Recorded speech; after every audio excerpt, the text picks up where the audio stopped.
الفنان الكبير عادل إمام قيمة فنية كبيرة، وهو كنز مصري، وبالتالي بيستهدف دايما بصفحات تنسب إليه ولا علاقة له بها. والصفحات دي يعني هي هدفها تشويه عادل إمام، لأن هيكتبوا عليها بعض التعليقات، بعض المواقف، بعض وجهات النظر، بعض الآراء اللي تعمل صدمة يعني.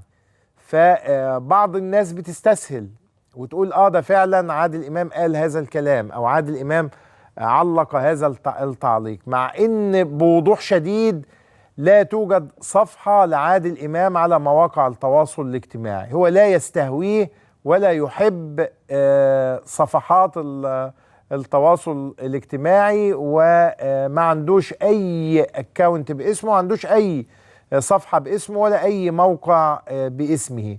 يعني عادل إمام بيعتبر نفسه ملكا للجميع، والناس بتتعرف عليه من خلال أعماله الفنية اللي بيمتعنا بيها دائما، لكن بيستهدف بأكبر كم من الصفحات المزورة والكاذبة.